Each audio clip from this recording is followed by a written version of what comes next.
Coach up to talk to us. Coach, let me point out a couple of things. Okay. You came into this game not full strength. You've had some sickness on the team. Tymoon missed the game. But, boy, what a game. I don't remember in recent history LeTourneau women's team leading the whole game, keeping their composure. You win 62-46.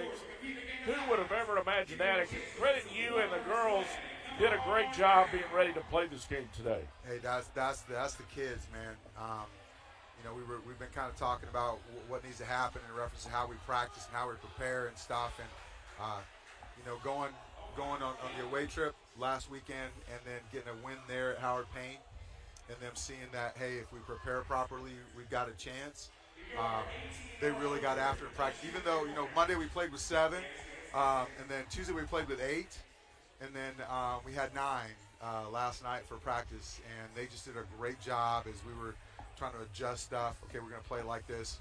And then kudos to them because we had the scouting report set up, and they played it to a T. We had a little bump in the road in the second quarter, and that's where the elite eroded. Well, the word I want to use here is continuity. You had a lot of that. Players having a good feel for what each other player is doing. Yeah. And you had 4 players in double figures. How long has it been since the ladies team has done that? Well, I don't know since I've only been here for about 6 months. So I got to say I'm impressed. I mean, Yeah. in the holidays, you were struggling so much, but tonight you came out, got off to a good start, and that was the real key. Yeah. They cut it to 3 at the half, but then you never looked back after really putting it to them in the second half. Yeah, we went in at halftime and just complimented about, hey, here's the things we're doing well, here's what was working for us, and then here's the things we need to fix that we kind of broke down on the second quarter. And really, Coach Rock and I didn't really have to say a whole lot in reference to that because they were like, hey, we're not doing this, we need to fix this, this is how. I'm like, there it is, guys. That's what we came back out at like 5.5 minutes because basically the kids already had the halftime talk done. Well, Thomas did her thing. We knew she would, but then you had a lot of players off the bench. Yeah. Several in double figures tonight. Yeah, So explain that. Well, you know, when you get back to the gym and you have 2 gyms you get on and the kids actually get in the gym and shoot, you can kind of see the results of the hard work because we talked about that is that you don't really get anything unless you work your tail off. And kudos to them. They've been in here every single day since the gym got opened up on Monday. So we're so excited about it. It looks beautiful, too. And we came in the other day, and there were 6 kids shooting on guns and by themselves. And, you know, some other people were trying to get in there. I'm like, this is beautiful right here. Well, aggressive style of play paid off. Yeah. All the girls worked hard. There's a few mistakes. Everybody makes a few along the way, but they didn't let it bother them. They didn't let that 3-point advantage at half bother them at all. They came out and really did a great job at the free throw line down the stretch. When they had to make the big plays, they did it. Right. That was the bottom line. True story, man. They were. We've been talking about that next play mentality and trying to work on our mental state as we play. Like you said, we had a little bump in the road, right? And then they came back from that. And to be honest, when we were on that road trip, and we didn't come back from it against Sol Ross, and we pointed that out. Like, you guys can do this stuff, right?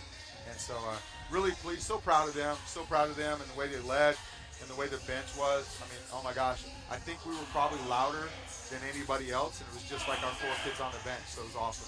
One game at a time. Now you got the big people coming in. Dallas Baptist. I know. UT Dallas. I'm sorry. Yes, UT Dallas. One thing I want to point out is you got back-to-back wins now. You want to keep this going. The men have done the same thing. They've come together after a slow start. Right. So what do you do to pull the upset? And I know these girls are hungry. They play hard. Yeah, they do. And I hope that they'll carry this over like, hey, let's prepare properly on Friday and then Saturday morning before we play kind of thing. You know, UTD does a really good job. They're going to run various presses at you and stuff. I mean, Joe is really, really good. He's a heck of a recruiter, and he's a good tactician. And, you know, he's been at Trinity for all those years and stuff.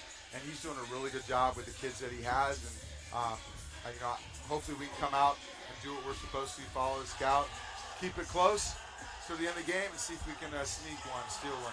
What's your impression of the conference race so far? Has it gone like you thought it would?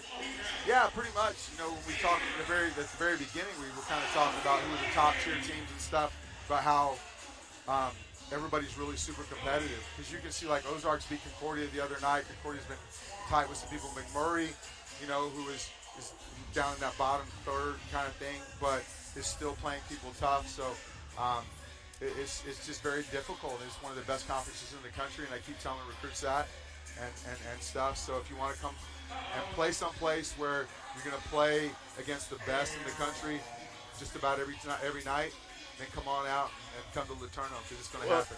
One other thing I want to point out, you look at the roster, a lot of freshmen on this roster, a lot of young players. Yes. But to win like you did with that young team and have people not even in the game because of sickness, I think that's a pretty good sign. Yeah, I think it's a good sign for us. And like I said, we battled through all the freshman stuff early, and it still happens, right? Right. But they're bouncing back quicker. You know, when we talk in practice about what you need to do, their basketball IQ is improving. So we don't do a whole lot of yelling and hollering. We generally go like, hey, what should you have done, kind of thing. If they don't know, then we tell them and go, okay, here's what it would look like. Our practice sometimes are really long in that regard because we're trying to explain it and say this is what college basketball looks like, and they're picking it up. Kudos to them. Coach, congratulations on the win. We hope you can keep this up. What's the situation with Ty Moon? Is she going to be back soon? Or? You know, so Ty got concussed on Saturday at Howard Payne in that first quarter, and the Howard Payne athletic training staff and the local hospital people were awesome. Got her over there, got her looked at and stuff. So she started return to play protocols back today. So she's still going to be out for the weekend. We hope to have her back by Monday, kind of thing. But it does definitely give some people a chance to show what they can do, and they've stepped up. So we sure have. So anyway, I want to repeat that score: 62-46. Never trailed in the game, folks. Love it. Won the game, and now we're going to keep it up. You got the fans spoiled now. They're expecting bigger and better things. The men are playing well, so let's keep it up. Congratulations. Good job, Coach. Thank you. I appreciate y'all very much.